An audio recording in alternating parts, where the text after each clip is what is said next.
So this month we've been looking at future tense and conditional tense, right? Pretty straightforward. And today's class, we're going to start with a comprehension. And then we're going to get into a dialogue from the January 2024 paper. We're going to answer dialogue together, right? Now, those of you who answer my questions in class, I have a special present for you. It's a link to the answers to the whole of the January 2024 paper that you can use for revision, that you can put in your collection and use for revision.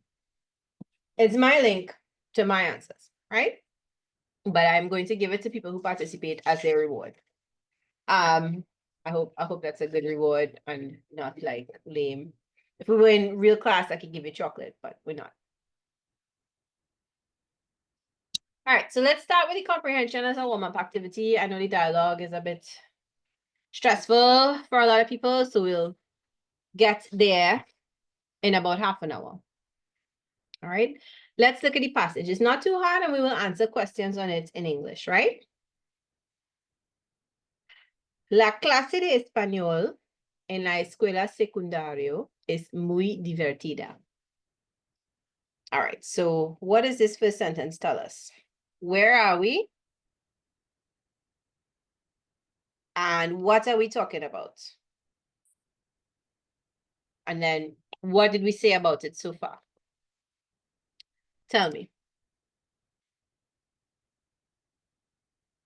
Right, we're in secondary school and we're in Spanish class. And does the person writing this like Spanish class?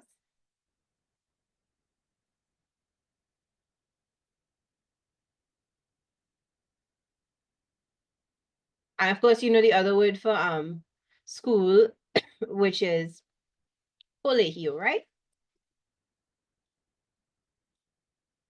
Yes, great. To them, it's very entertaining. It's enjoyable. They like it.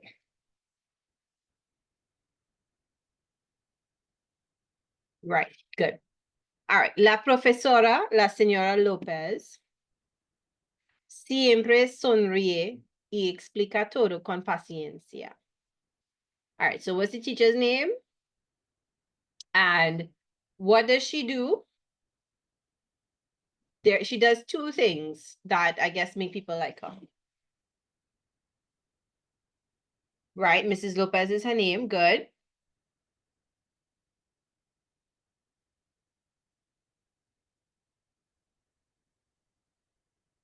And what does she do that makes them like her? What is sonríe? What verb is that from?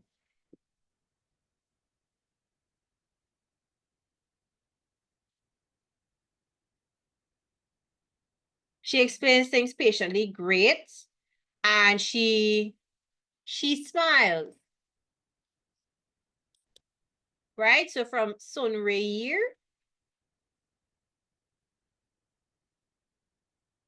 to smile, right? Now, comprehension is always a great place to meet new words. If you meet new words, right?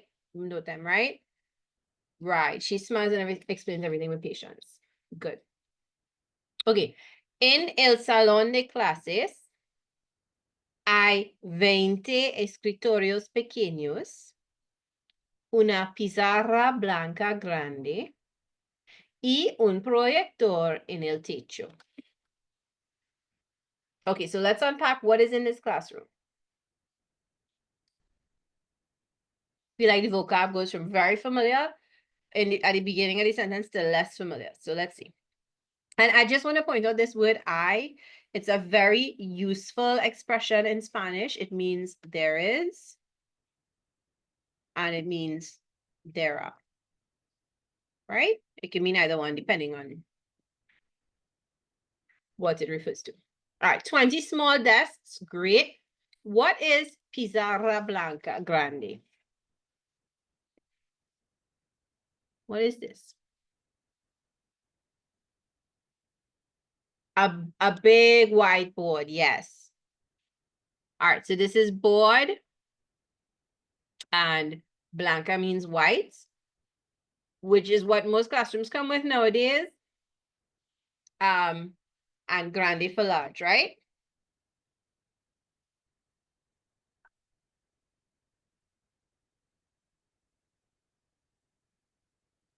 Right. Now, if it were a blackboard, it would be una pizarra negra, right? Because that's what we had back in the day before whiteboards, right?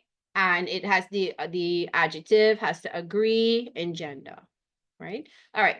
Y un proyector. So what does this look like?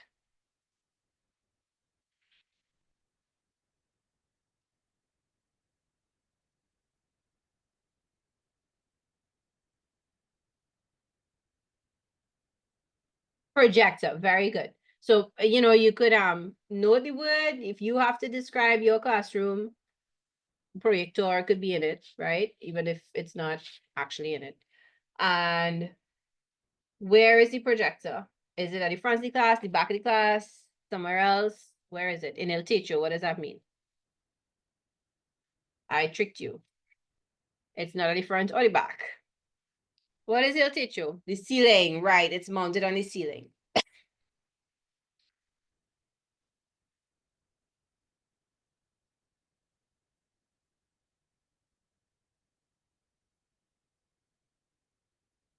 Right. Guys,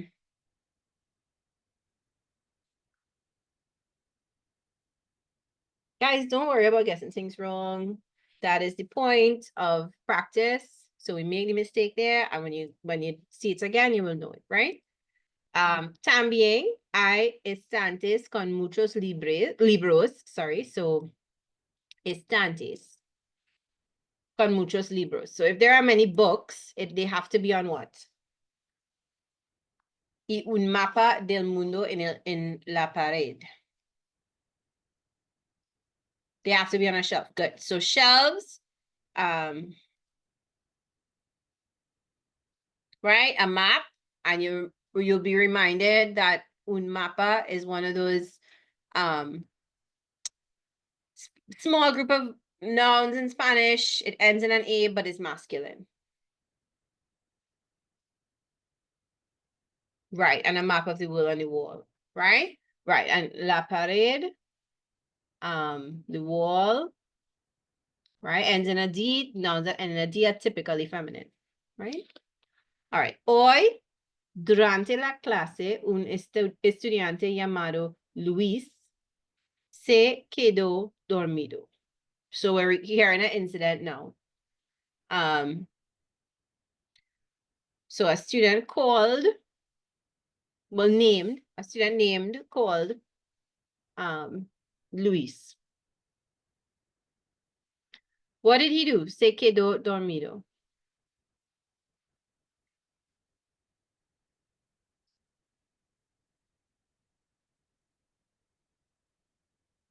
He fell asleep. So let's look at what verb they use to convey this. They use quedarse.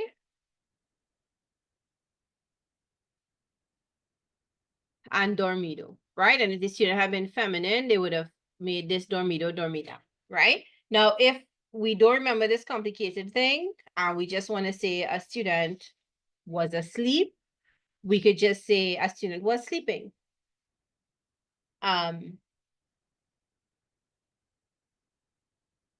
Dormía, right? Using perfect tense. All right. Mientras la señora López explicaba los verbos. So mientras, while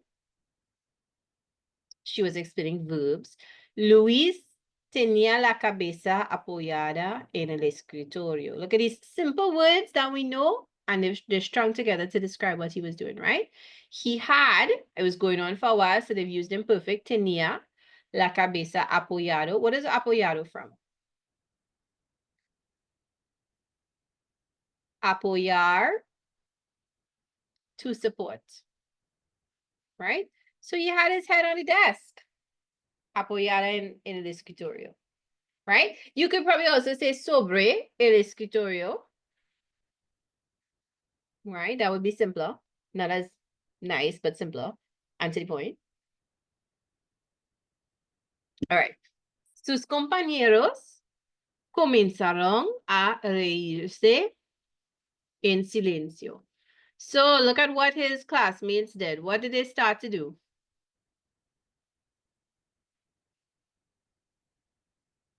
What great classmates he has. They are the best.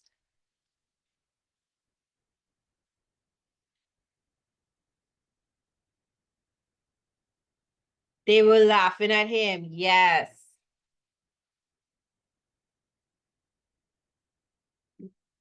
Right. So they began to laugh in silence, tratando de no hacer ruido. Why would they do that? What is this? Tratando from tratar, to try.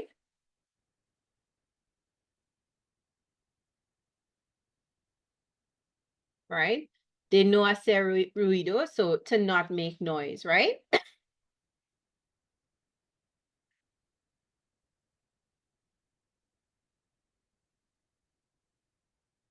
Very literal. Hacer is to make, and ruido, noise. Right. Ok. La profesora notó lo que pasaba y se acercó lentamente a Luis. So note, we're using what tense? We're using preterite. So she noted what happened and she got closer slowly to Luis, right? So acercarse is to approach.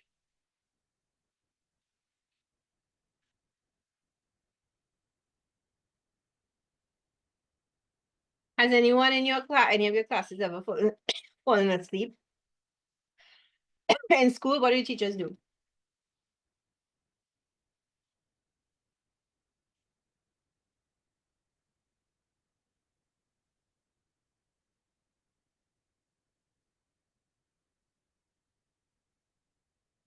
All right. Con una sonrisa dijo. So remember, she's supposed to be a nice teacher, right?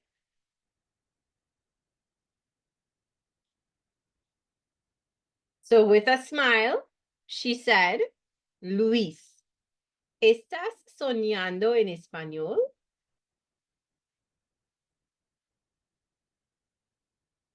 Are you what in Spanish? Meaning, well, in Spanish class.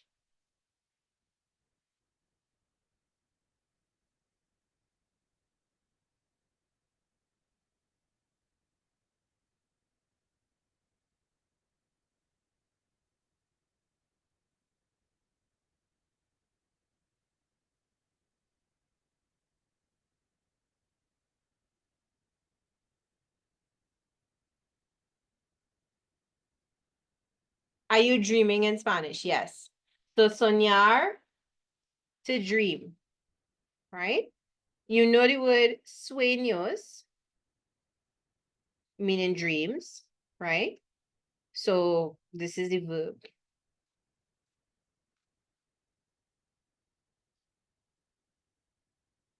All right, so this is dreams.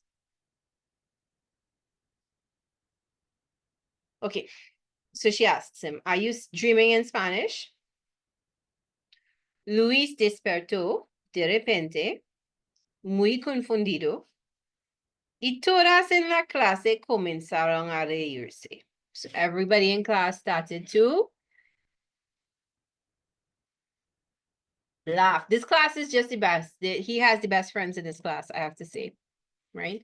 All right, so despertarse, to wake up.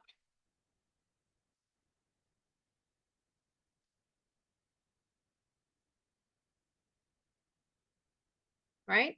De repente, suddenly.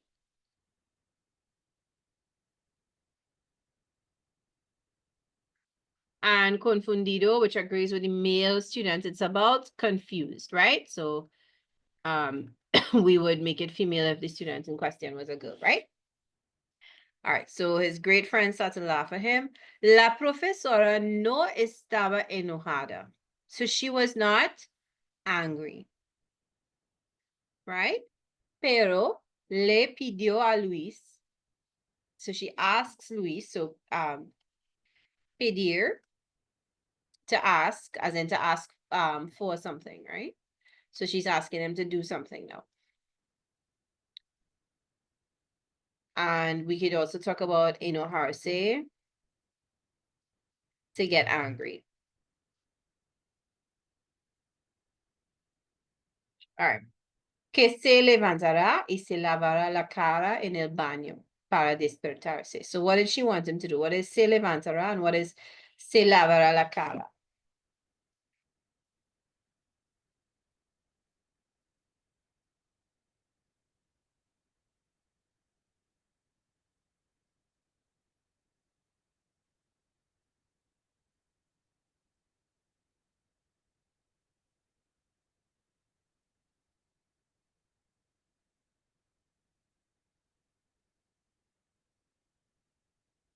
Right, get up and wash his face in the bathroom, right, to wake up, right? Después de eso, so after this, Luis prestó mucha atención el resto de la clase. So what does he do after this?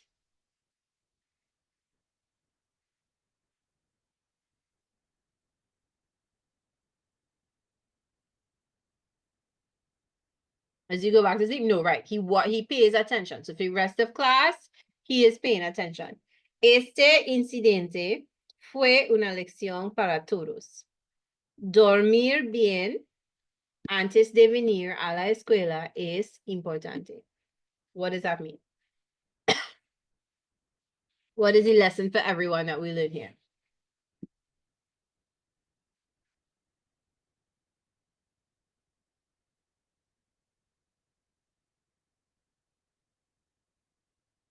Dormir bien means sleeping well. Right, to not fall asleep, but the passage gives us a lesson here. Let's look at it, right? So sleeping well before coming to school is important. Yeah, to get enough sleep before coming to school is important, right? I mean, I feel a little bad because I know that you all are busy. It's not like you all are staying up. Right, exactly. Wasting time. Sometimes you're really legit doing homework. Okay. Also, I think as you get older, teenagers, not old people like adults, but as teenagers get older, they just naturally fall asleep later and wake up later. When they're children, they wake up at the crack of dawn. But then as you get older, your circadian rhythm, I think, changes. Studies have shown. Okay, who is the Spanish teacher in this story?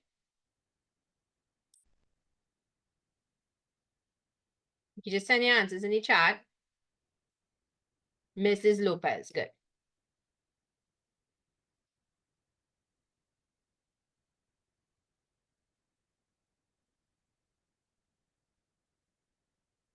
How does the Spanish teacher, Mrs. Lopez, behave in class?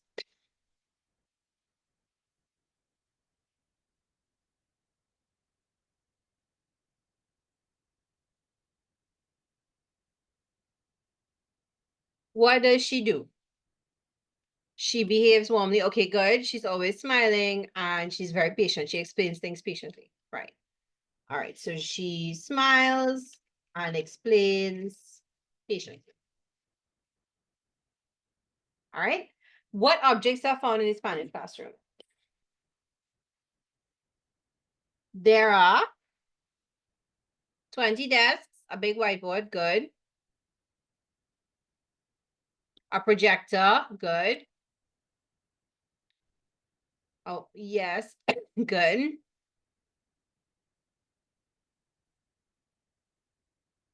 Was there one other thing? What was the other thing? A map, right? A world map. Thank you. All right. So there are 20 small desks, a large whiteboard, a projector, and a map of the world. But are there other things? After we did this, didn't they tell us some other things? There's also shelves with books.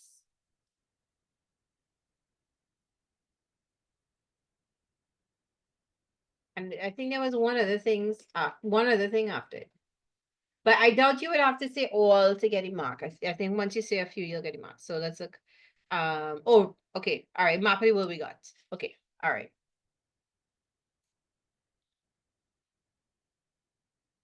All right. What happened to Luis during the lesson?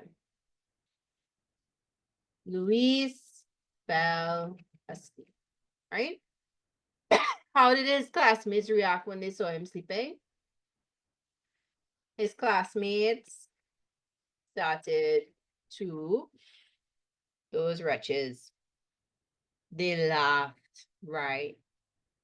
Yeah, and you could tell me silently, right? So they started to laugh silently. Okay. What did Miss Lopez do when she noticed Luis was asleep? She moved towards him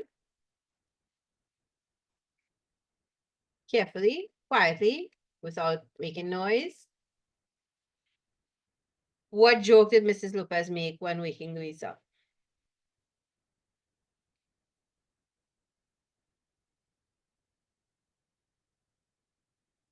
Right. She joked that she asked him if he was dreaming in Spanish.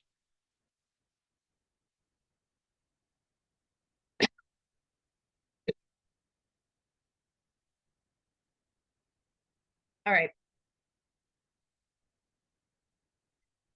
What did the teacher ask Luis to do after waking up? She asked him to wash his face in the bathroom, right?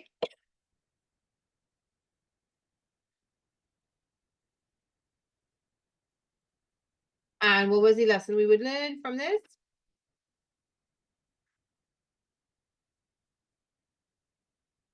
Right, the lesson is to sleep well before school. And you could say it differently, right? Get enough sleep before school. Make sure you sleep a lot before school. Make sure you get enough sleep so you're not tired in school. Did we leave out a question? Number 8, how did Luis react when he woke up?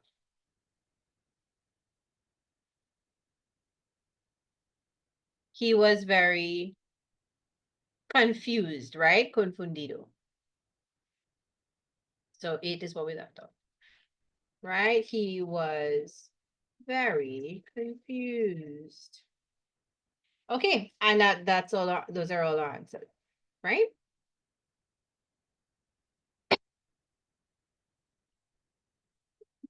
Sorry. Okay, so not more than a minute again on this slide.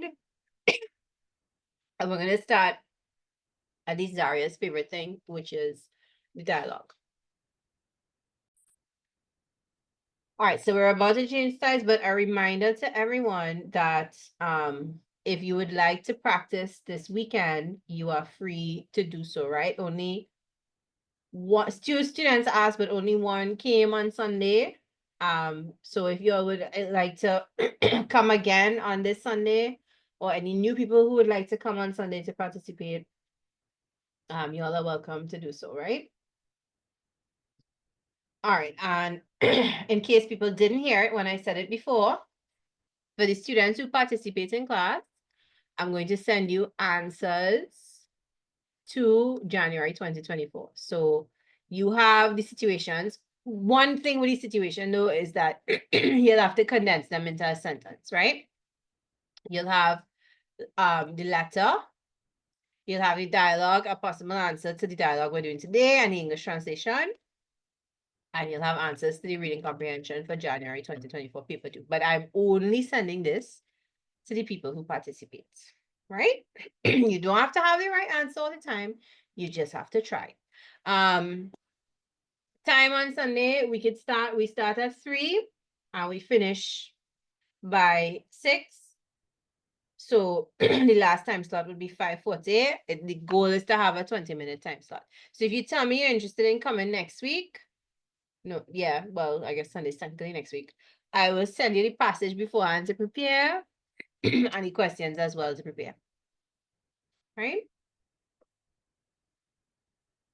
But you need to let me know which time slot you want to come because it's an individual exercise. I think 3 o'clock was booked. Maybe the student will tell me if they're coming back. And 5 o'clock might be booked, but the other times are free. All right, so let's get into the dialogue. We're gonna go piece by piece.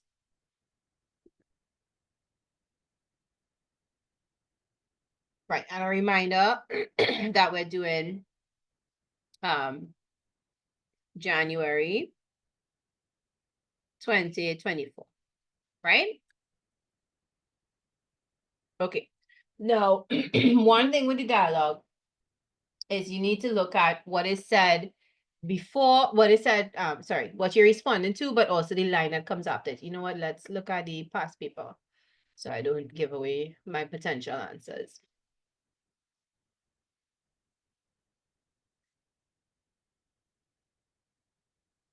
Right. So you'll remember last week at the end of class, we looked at the question, and it's the person you have arranged an interview for your school magazine with Louisa, a student who just won a major music competition. Write the dialogue between the two of you, giving her responses. So first thing, but well, you have to cover these things in the dialogue, right? It's good to read this, but it's not always going to be super detailed. You can't plan your answer based off of these bullet points. Remember, we did that last week, and then when we read the dialogue they gave us, it turns out it was a singing competition, not just a music competition, right? So it's good to read this, but you will have to look at the dialogue itself to write the thing properly, right? All right, so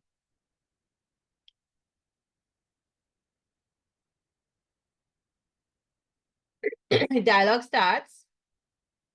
Hola Luisa, gracias por haberme permitido hablar contigo. What does that mean? What does she say?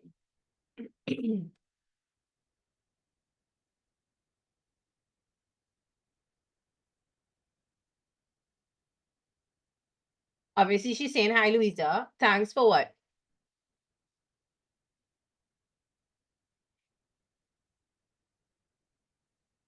Right. Thank you for allowing me to speak with you. Yeah.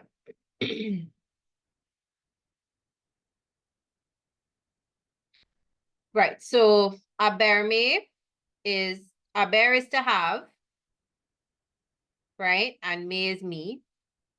Okay. And permitido from to permit, hablar to speak, contigo. In Spanish, if you find that you're going to say with you, it changes to contigo, right? If you're going to say con me, it changes to conmigo. All right. And just now, when we were doing the comprehension, I think in the piece of advice the comprehension gives you at the end, and it says dormir bien, and I forget the rest, but antes de la escuela. And the translation was sleeping well before school is important, basically, right? And now having me, having permitted me to speak to you, right? So sometimes, whereas in English we would translate it with the ing form of the verb, in Spanish is the infinitive, right? All right. So hello, Luisa. Thanks for allowing me to speak with you.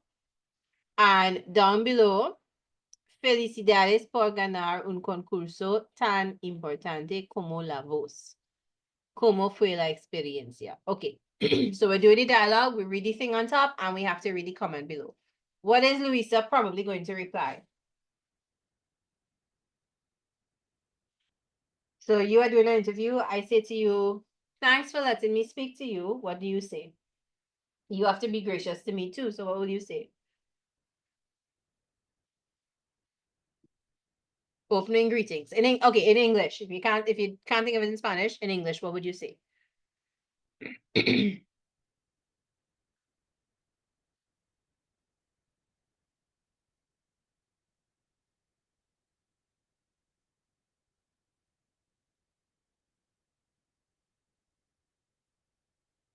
The pleasure is mine. Great. So you might say, how do we say the pleasure is mine in Spanish? So we might say, hola. In return, right?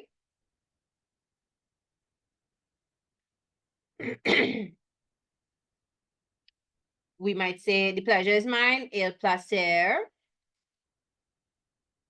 es mío. Right? Can you also tell me, how do you think you feel about the interview? What else might you say to the speaker?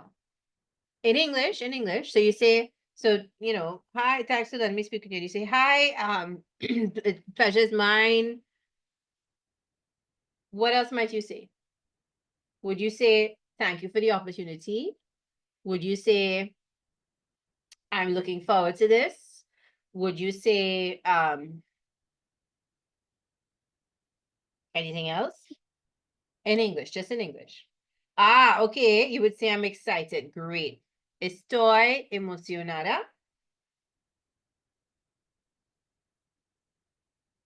Right? Because it's Luisa. Now, that's another thing that they're checking, right? You are writing as Luisa, which is a girl. So for girls, it's not as big an issue. But boys would have to remember when you put yourself in the place of Luisa, you have to make certain things feminine, right? All right. So estoy emocionada, right? Anything else anybody might want to say in English and you're not sure how to put it into Spanish?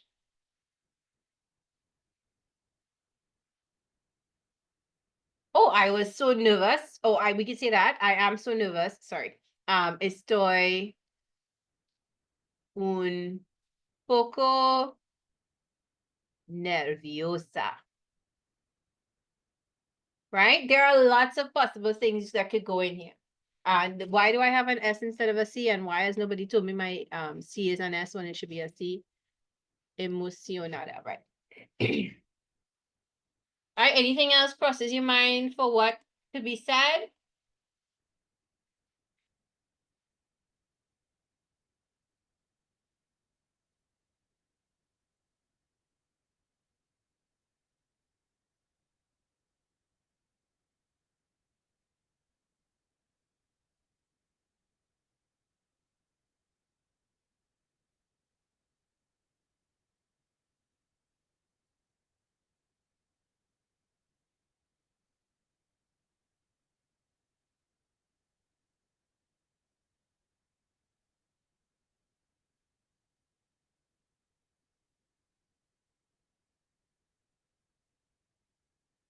No? All right, no problem.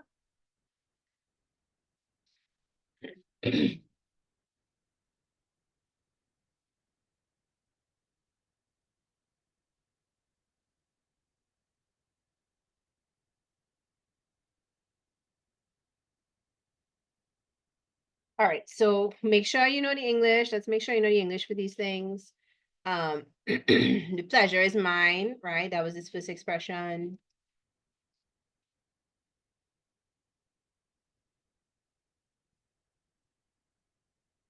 I am excited. If you wanted to put in both I am excited and a little nervous, then we don't need to repeat. Estoy emocionada y un poco nerviosa, right?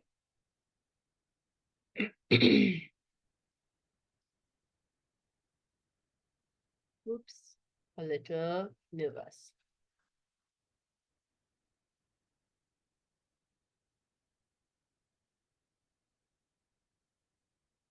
Okay, thank you for having me. Gracias por invitarme.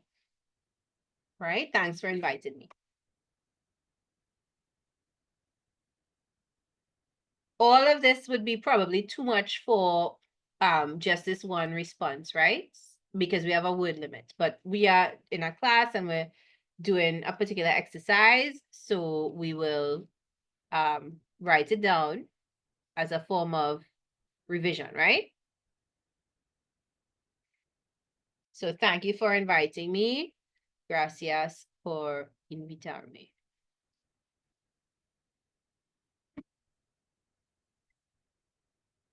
Okay, anything else anybody wants to say? They don't know how to say it in Spanish. They want to ask. Otherwise, we could move on to the next response, right? Out of space.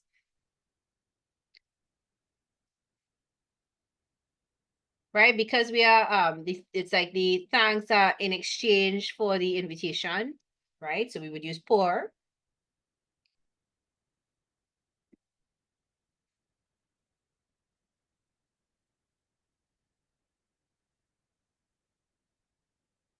Okay. The next piece of dialogue, let's try and get through this next response, and then if you all want, we can take a break. Felicidades por ganar un concurso tan importante como la voz. So congratulations on winning. See, congratulations in exchange for the competition, right? So congratulations on winning competition as important as the voice. ¿Cómo fue la experiencia? How was the experience? If you had just been on the voice, what do you think you would say the experience was like? In English, again.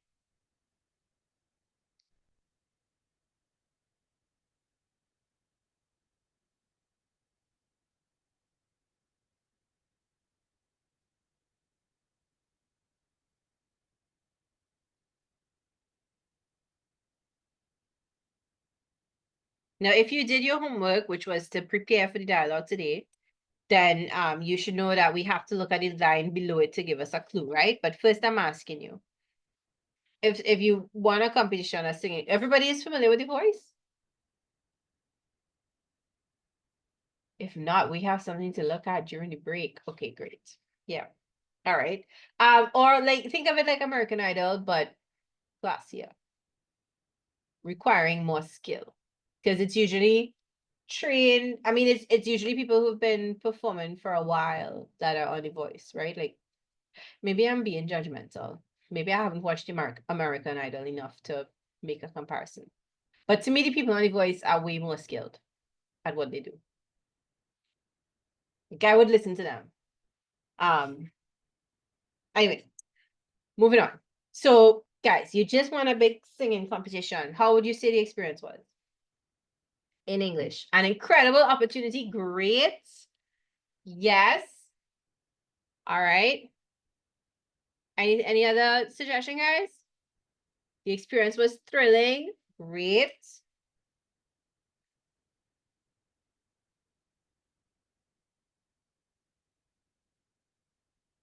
Okay. Just one more thing somebody would say in relation to the voice. A big international competition that was on TV.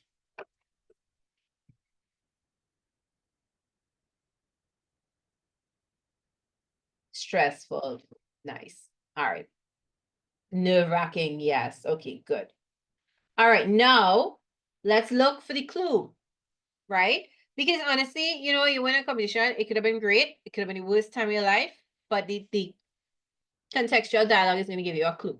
So what kind of experience was it? She has to say at some point in her answer that it was un desafío. Now, what is un desafío?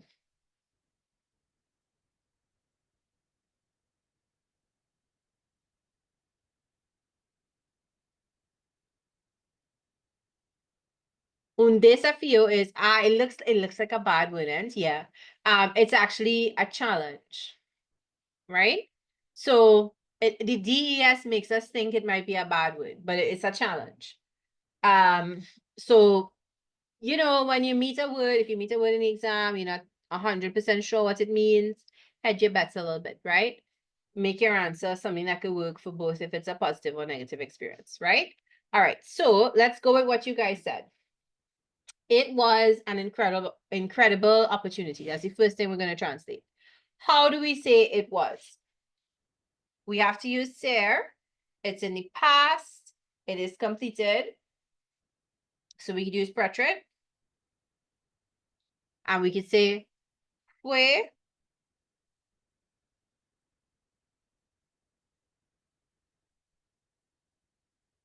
All right, great. How do we say opportunity? Because in Spanish, we have to put the noun first and the adjective at the end. It's the opposite to English. So what is opportunity in Spanish?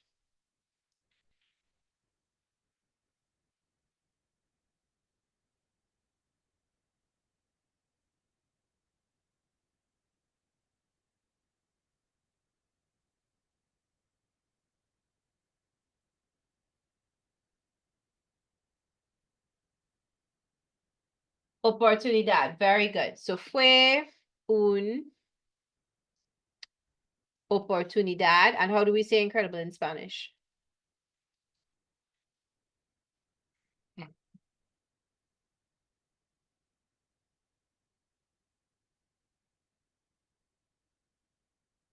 Increíble, very good. Fue una oportunidad increíble, right? So it was an incredible opportunity, right? And even if you misspell opportunity, in the exam, at least you'll still get a mark for having chosen a fitting word, right? So no problem. What else did we want to say? We wanted to say it was stressful. We wanted to say it was thrilling. And we wanted to say it was nerve-wracking.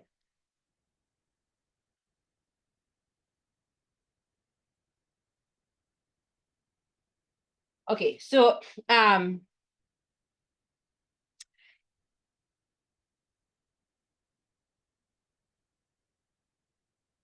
what is the word for stress?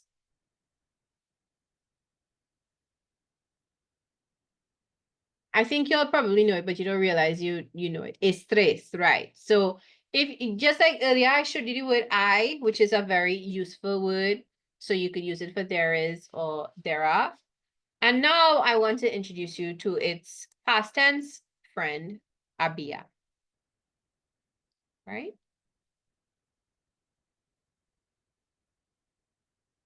Abia.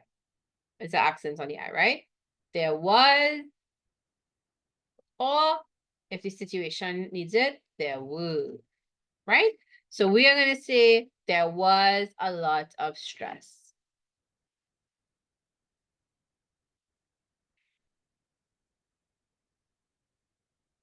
So había.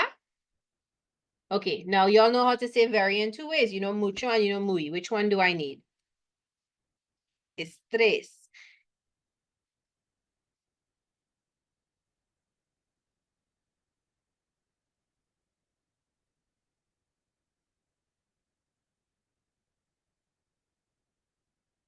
Do I need muy or do I need mucho? Mucho. Mucho. Good, because estrés is a noun. So mucho is for nouns and muy is for verbs. Right. So había, there was a lot of stress. It was very thrilling, right? So because we said fue just now, we could say el concurso fue muy emocionante for thrilling. And y'all know this word? Right? Very thrilling, muy emocionante. Now we need to work in desafío, right? Pero también, right? It was also fue un desafío. Right? Now, other words people asked about nerve-wracking, nerviosismo. I feel like we might not go to that in an exam situation, but here it is anymore. Anyway, right? Nerviosismo.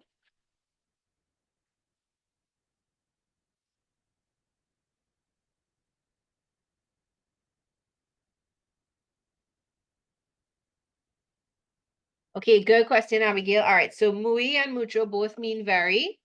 It's just you use muy with muy for verbs and adjectives. So muy is the adverb and mucho is the adjective. So you use it for nouns. Right? So mucho plus noun and muy plus adjective. Did I say verb? I didn't say verb, right?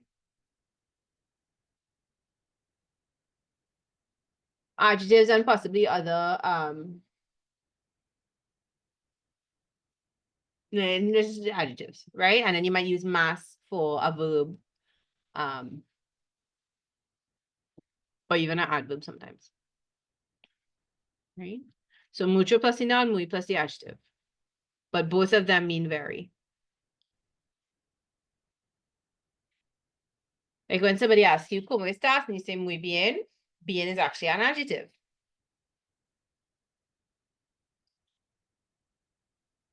All right. Do I need to write out English for anything in the second response?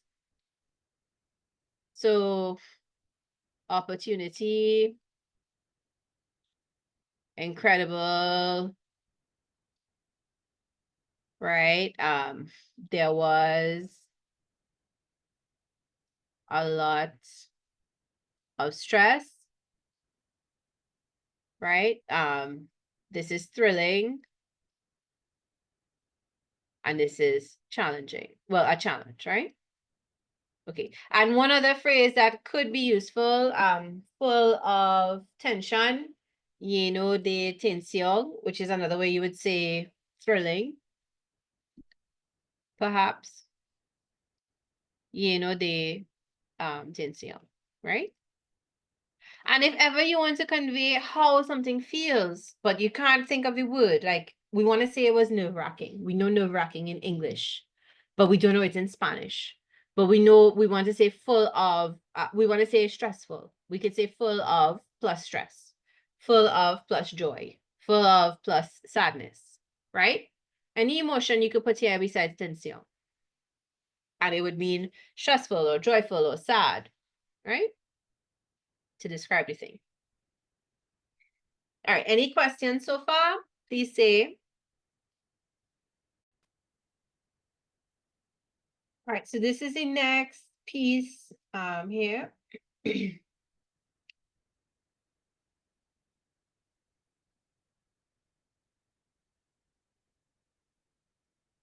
Right, okay, so we say, we are the interview. Un desafío, ¿por qué lo dices? Eres una de nuestras mejores cantantes. So, a challenge, why do you say that? You are one of our best singers.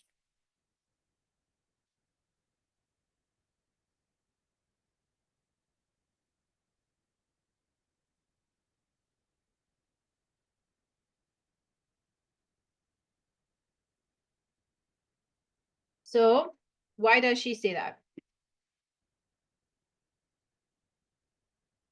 What do you think would make being on The Voice a challenge?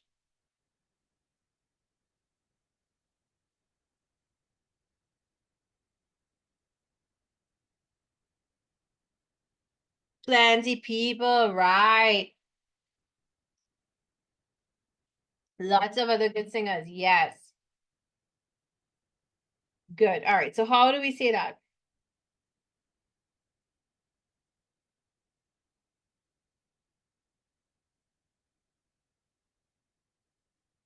The other contestants, yes, how do we say that?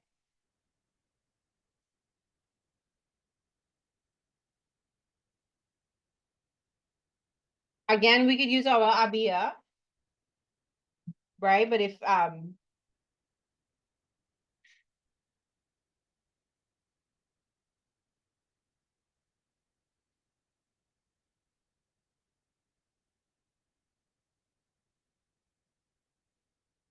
we don't want to say había again, what else could we say? All right, so what is competitors? Let's start with that. It's very close to the English word, right?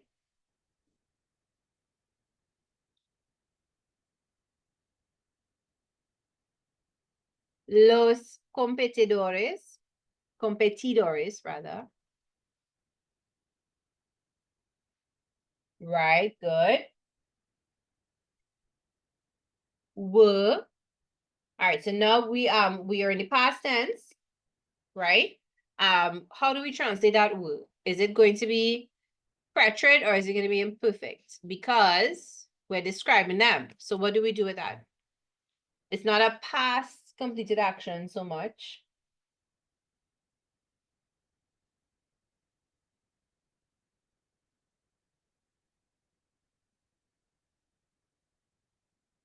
So what do you think, guys? Preterite or imperfect?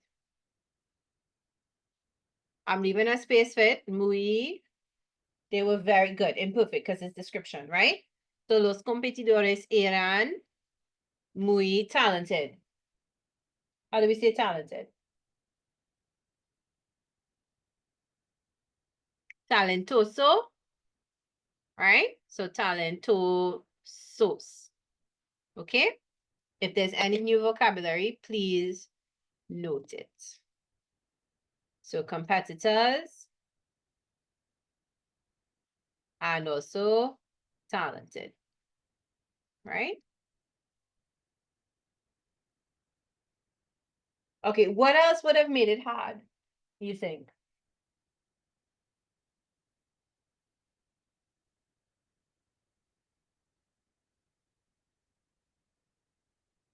And also, I committed a cardinal sin here. We started to answer the question, and before we looked at the response below, right? But fortunately, our answer fits with that. So, me imagino que había muchas personas compitiendo también, como dices. So look at that. I imagine that there were a lot of people competing, like you say. Now, let's say in the exam, you couldn't remember the word for competitors. They've given you a phrase you could say here. You could say this exact phrase. Había muchas personas compitiendo. Right? You could write that right on top here. And it would give the same idea, right? So use the clues around you, right? The whole paper is going to have clues for you. Things that could help if you're looking out for it, right? All right. So anything else we need to say, you think? And she says, pero hace muchos años que cantas. No. No? Well, two. We say that. Can we move on from here? Anything anybody wants to add?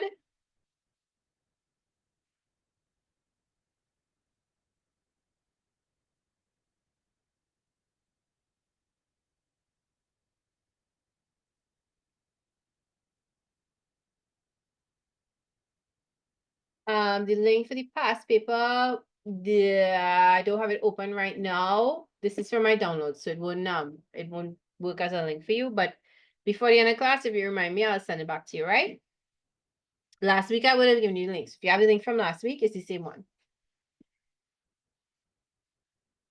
Okay, we're moving on from this piece, right? Next comment. So we, the interviewer, said, we say, me imagino que había muchas personas compitiendo también, como dices, pero hace muchos años que cantas, ¿no? So what does this next piece say? We didn't address that as yet. But it's been many years that you have been singing, right? So look at that expression. Hace muchos años que plus present tense, right? And this is to indicate that you have been doing something for many years. So if you're in orals and you're talking about an activity and the examiner asks you cuántos años lo hace, you could say hace however many years.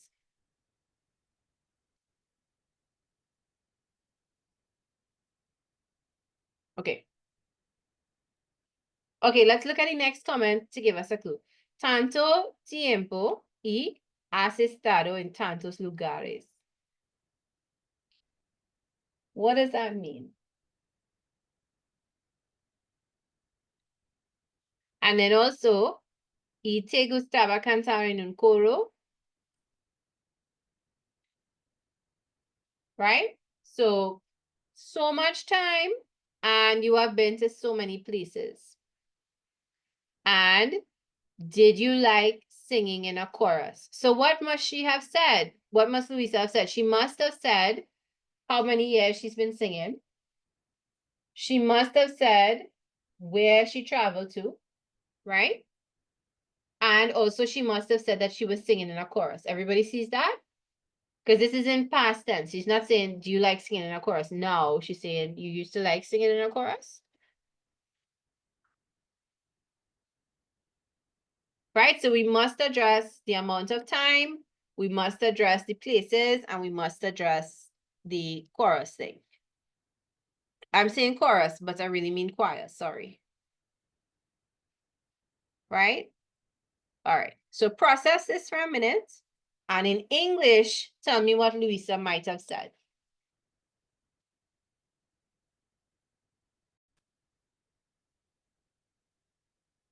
All right. Hace 10 años que canto, right?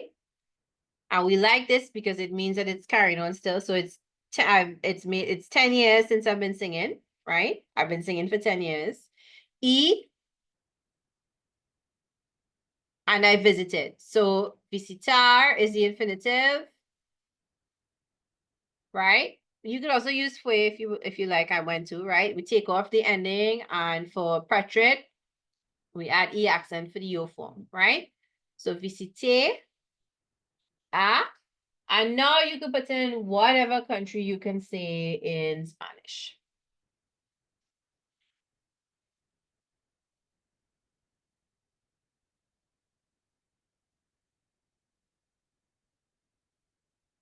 So what country can we say in Spanish?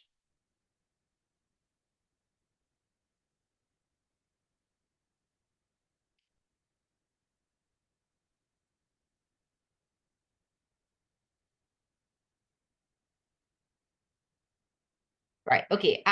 Mexico. Can I say Spain? What do I have to say?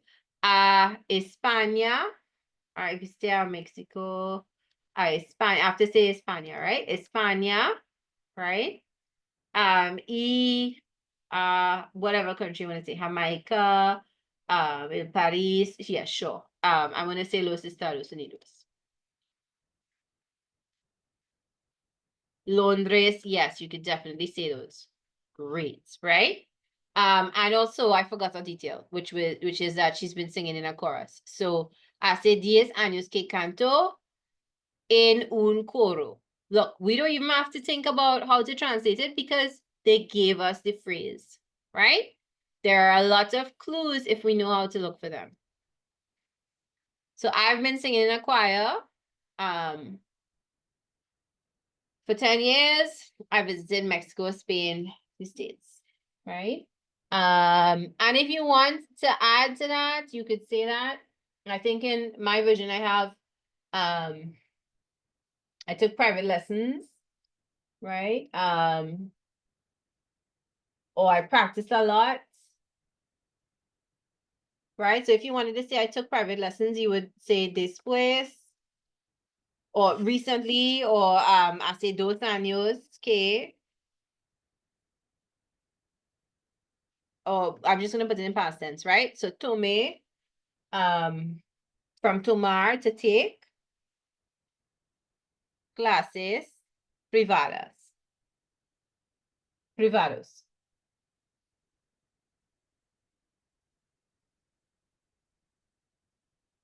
It's la clase, right? So privadas, right? I took private classes. Everybody understands this? Anybody is confused?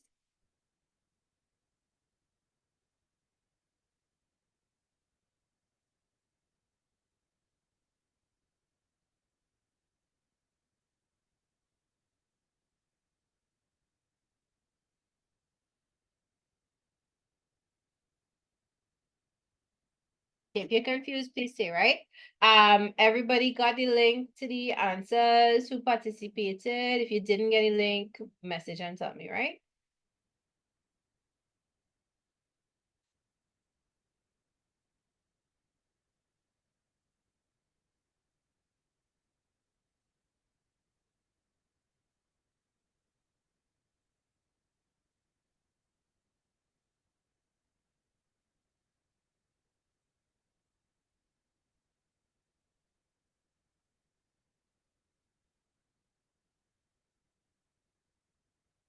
Now, this is not meant to be a substitute for you trying to work on your own.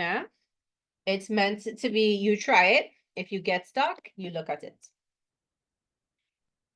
And there are 100 million different ways to answer a question. Okay, maybe not 100 million, but many. So my answers are not the only answers. And remember that the situations need to be one sentence. In my answer, there are a few sentences long, but I didn't get a chance to change them before class. So I'm sharing it with you. If I edit it, you will see it, right? All right, next piece. Can we look at the next piece? Claro que tendrás que practicar tantas horas como entraste en el concurso. So we have to answer this piece. Did you like singing in a choir? Right? Here. And then we also have to address this thing about so many hours. Of course,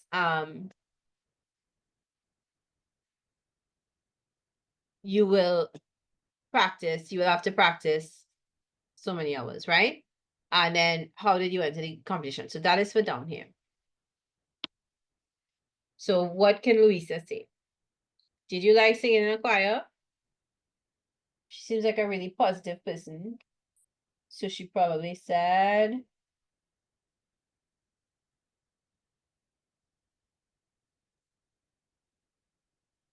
she likes singing in the choir, right? All right, and since this went on for a while, so she would say, sí, me gustaba mucho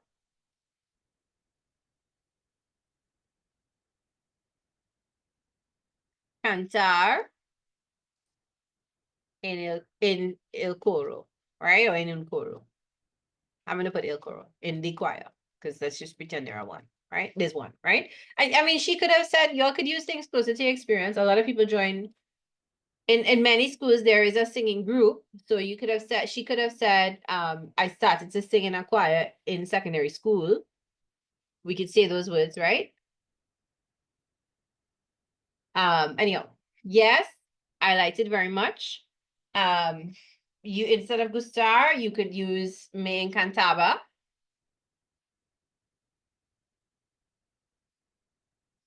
Right? We could use divertirse, me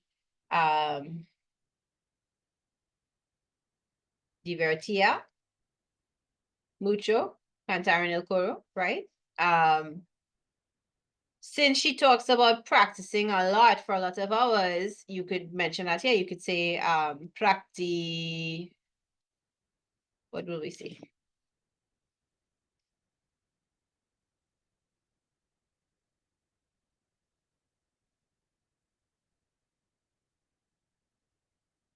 You could choose your tense, right? So we could say tuvimos. No, because it's gonna go on for a while. So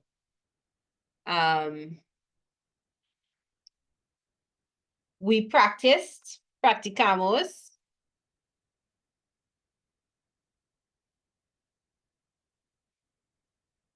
Practicábamos, right? For imperfect. Practicábamos muchas horas, millones de horas, miles de horas. Right? So we're saying, we reference the choir, so we're saying we practiced for many hours. Right? Okay, we're good there. Anything else anybody wants to know how to say?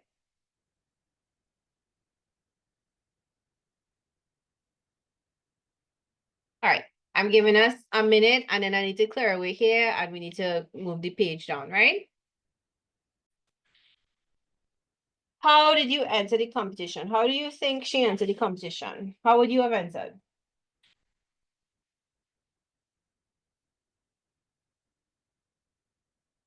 We just have a few more responses to get done and we'll be done, right?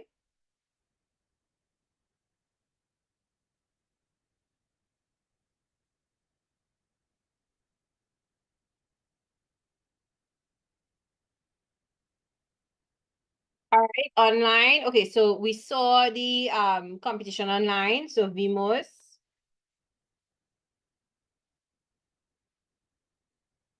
el concurso o la aplicación del concurso en línea.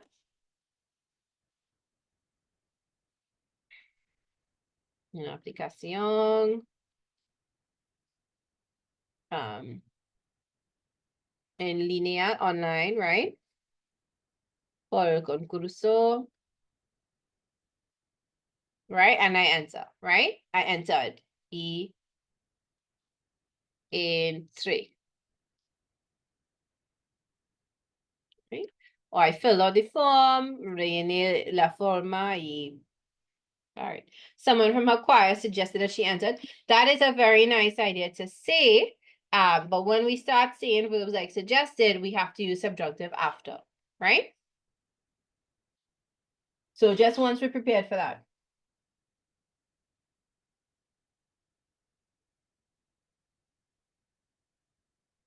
All right, so we could say un miembro de mi coro, right?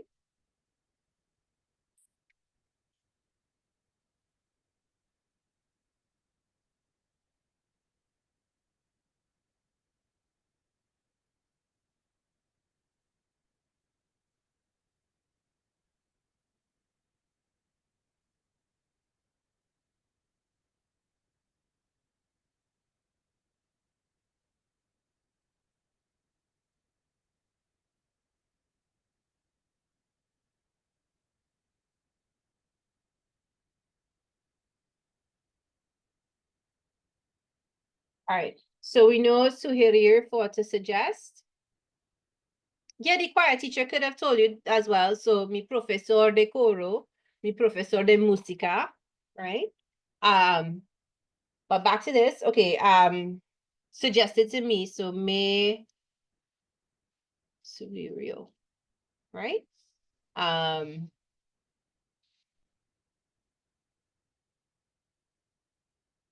Que participará en el concurso, right? Now, if you want to say that, if that's all you could think of on the day when you're doing the dialogue and you can't think of anything other than suggested, then you could say lo me sugirió, right? They suggest, she suggested, he suggested it to me.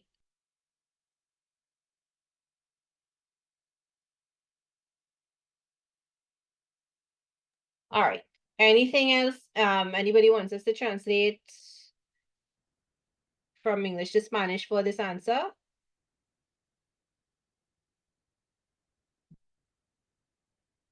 Now we have to make sure it fits. Again, I made the mistake. We didn't look down. Que bueno, how great. Y como solista también. As a soloist also, right? So I guess that fits, right? Has dicho que fue un desafío. So you said it was a challenge. ¿Puedes explicar más? Why was it a challenge? We already said talented people. What else would have been a challenge?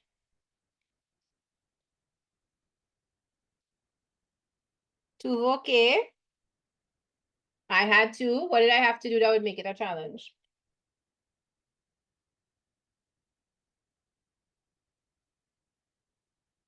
Sorry, not tuvo, tuve que.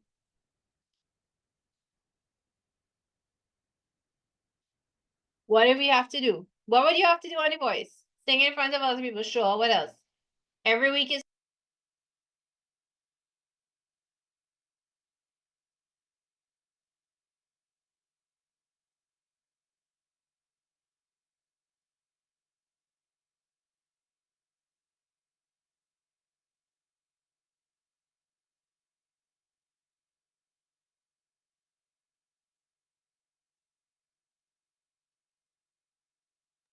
right.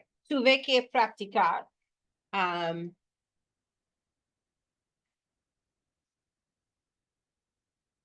Right? New songs, canciones nuevas,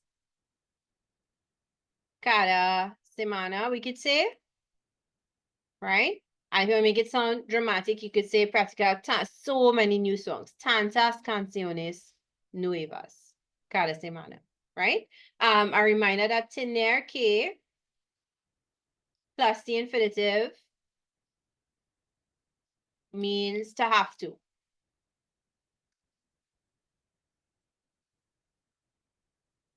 Good? Everybody understands? Anybody has a question?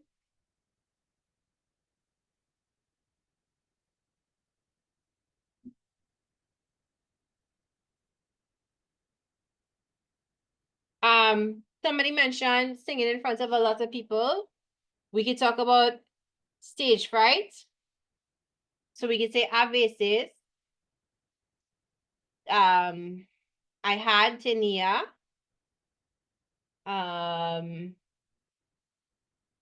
Miedo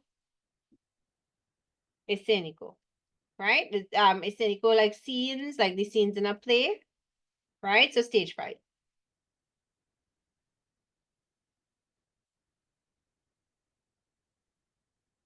Right? Okay. rather than rush through the remaining 1, 2, 3, that's left, 1, 2, 3, yes, about three things, actually 2 things. But rather than rush through them, maybe we could just finish it next week quickly at the beginning of class. Right? And then the other thing I want to do is ask you to prepare the situations from this past paper. Right?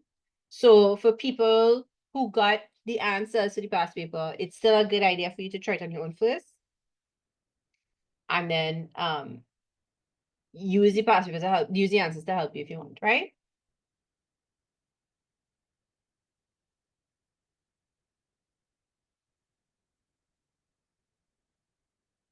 Okay. Anybody is writing from the screen still?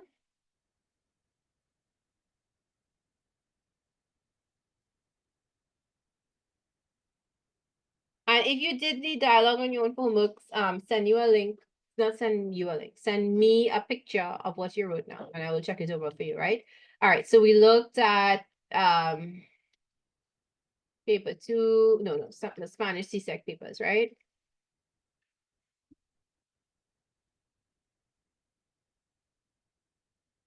And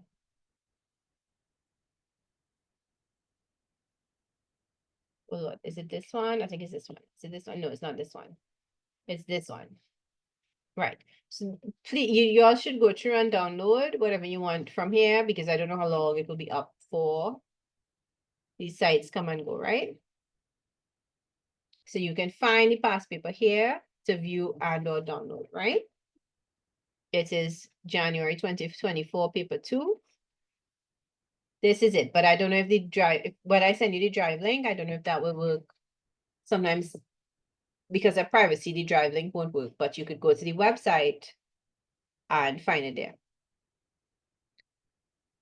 Right? All right, any questions? A reminder that the password for the classroom is SOFA. SOFA, this is the paper 2 here, 2024, paper 2, right?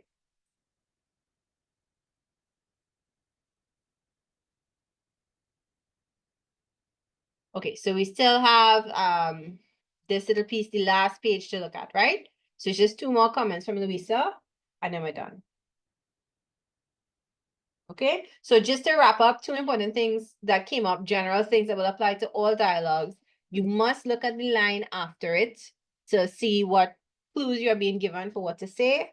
And you also need to pay attention to the gender of the person who's speaking, because sometimes that will mean agreement is used, right?